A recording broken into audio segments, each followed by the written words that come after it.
Hey everybody, it's Jason Blaha here, and I thought I would sit down and do another video for you guys and gals. Let me get a sip of my water. In my radio voice going, let's talk about this. Here's the thing, guys. I told everyone when I did this, it was an experiment. And I noticed, and I couldn't help but notice how many people got offended by it, got ridiculous about it. The crazy carnivores, the crazier keto people, you know, they all came out angry and they acted like I didn't know about science. And the reality is the science and stuff they threw out was actually really bad.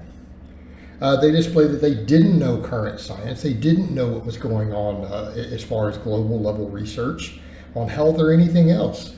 And they also acted like when I decided to try fully plant-based instead of just like 80%, okay, that I was somehow vegan. And I tried to explain it has nothing to do with veganism. It's not an ethical response. And most vegans are not whole food plant-based eaters, okay? If it's ethical, many of them are junk food vegans, an enormous chunk of them, and they're not healthy. So as I did this, I did it for 2 months, okay? 2 whole months pretty much, or like what, 8 weeks. 8 weeks I ran pretty much full plant-based. I think I had 2 minor amounts of lean animal protein at some point in there. Like 2 small meals with very insignificant amounts. You know what? I still made gains in the gym. I didn't really notice, though, any significant changes in my autoimmune stuff. The only thing I noticed is that it got worse whenever I added red meat or any sort of fatty dairy to my diet at all. Okay, that is definitely the thing I noticed. So my take home from this experiment, because the downside I noticed was a little bit of satiety. It was a little harder to keep satiety up with 0 animal protein. But I did notice making sure that I ate no animal source fat, I felt good. Which has historically often been the case, which is what I did for my lean bulk last year. But I feel like I can stay leaner if I add a little animal protein in. So I decided ultimately, and I'm going to chat about some of this nutrition side that people really misunderstood. I really and truly misunderstood. So I'm going to stick about 90% whole foods plant-based.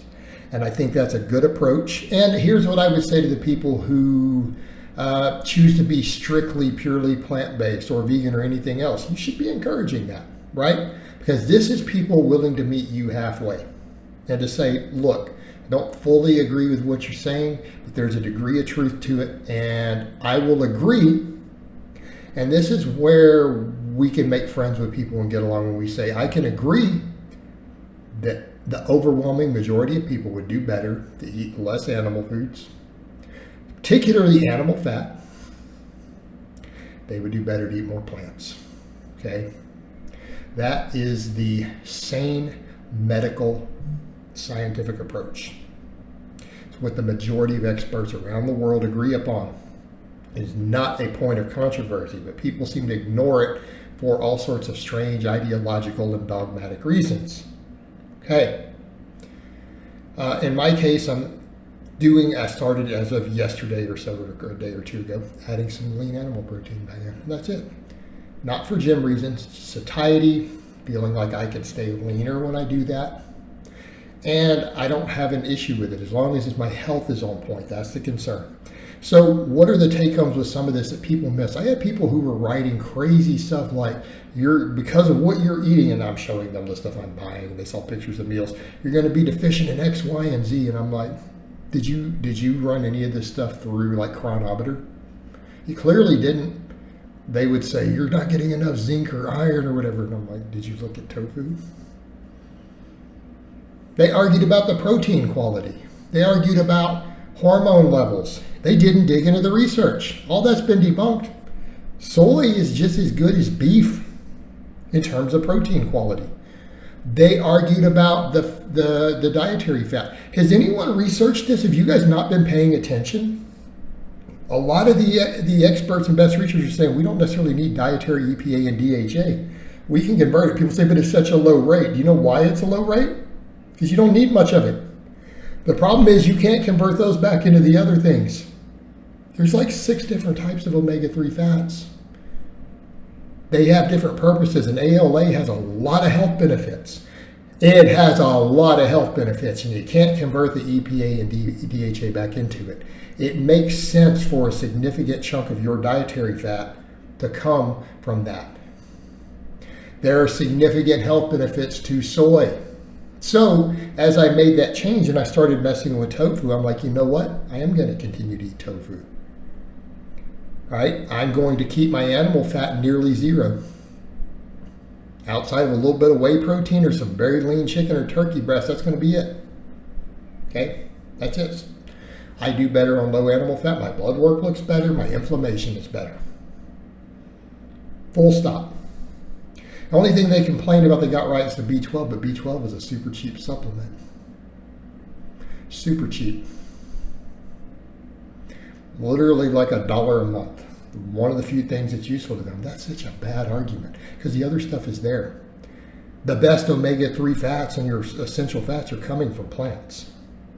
They really are, in terms of overall health benefit. And again, you can make the others out of them, and it doesn't matter that it's at a low rate. It's still enough to optimize health. The only exception comes from people who need to be prescribed large amounts of them due to elevated triglycerides. You're cardiac patients, and your doctor's going to prescribe that at that point. And the amount you're getting from your fish oil supplements is not going to do it under normal conditions. It's usually the large amounts. Okay, it's like 2 grams a day. The average person doesn't seem to benefit from that. It doesn't seem to help you. It's specific cardiac patients, right? But there's all these other benefits to the food, so it makes sense to do that. Soy has health benefits. Certain plant proteins have health benefits for men. They lower certain cancer rates. They improve cardiovascular risk factors. So yes, I'm going to continue to eat those things, and I'm going to get most of my fat that's going to come from tofu, walnuts, right? What I am slowly adding back into my diet, a little bit of whey protein, a little bit of the Mootopia, fat-free Greek yogurt, very lean turkey or chicken breasts. I'm probably not going to be eating red meat, okay? I'm not going to be adding animal fats to my diet. I'm going to be sticking to whole foods, mostly plant-based, because again, it makes sense. And I told people when I started this, I would very possibly do that again. That this was an experiment. Let's see how it goes. I gave it 8 weeks, right? And so that's what I'm choosing to do. But just the amount of nutritional ignorance that I saw from people, and they acted as if, oh, I'm trying to push a purely plant agenda on people when I'm not. And that's because people have their own dogmatic views on nutrition. They have their own dogmatic views, and they can't accept what the science is showing. Okay? They can't accept what the science is showing. Animal fats in general are bad for us. Okay? There's tons of metabolic ward stuff, and I'm going to have other videos I've already made that'll come up in the mix discussing that, discussing the effect we see on liver stuff, the effects we see in terms of liver fat storage, insulin resistance, all of that.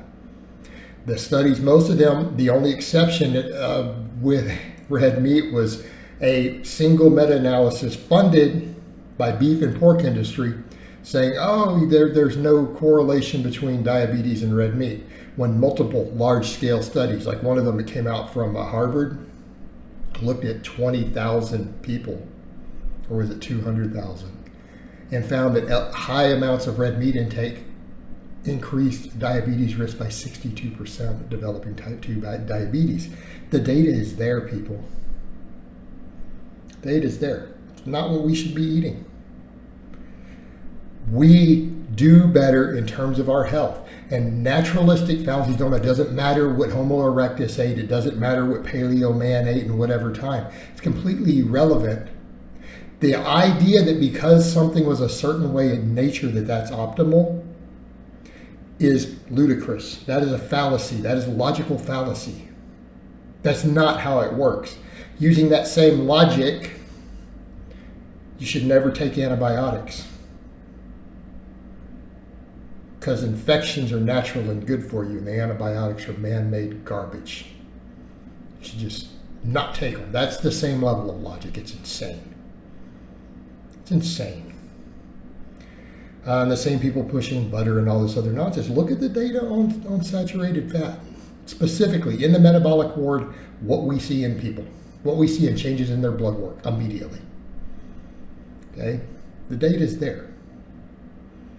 So the conclusion to this is that, yes, I'm going to continue to eat more plant-based than I was. I'm going to focus on whole foods, keeping fat low. Not going to worry about supplementing fish oil or any of that. I don't need it. I can get my fats from plant source. It'll be fine. And the data supports that. Data absolutely supports that. I'm going to continue to eat tofu, but I'm going to add in a bit of lean animal proteins, keeping my saturated fat super low so that I can also maintain a very high protein diet while eating carbohydrates first, protein second, fat third, with a focus on polyunsaturated fats, and eat a lot of plants, a lot of whole grains, a lot of legumes, the things that we know are healthy and should be the foundation of our diets. This is a balanced, sane, scientific, data-driven approach, okay? Which should make people on the other ends happy too, the people who want everyone to be plant-based. Reminder, my advice is that people need to be eating more plant-based. I just don't have an ethical end to it. My ethical end is my health, my benefits. All right, guys, but that's really all I have to say on that today. I hope it's been informative, and I'll talk to you guys next time.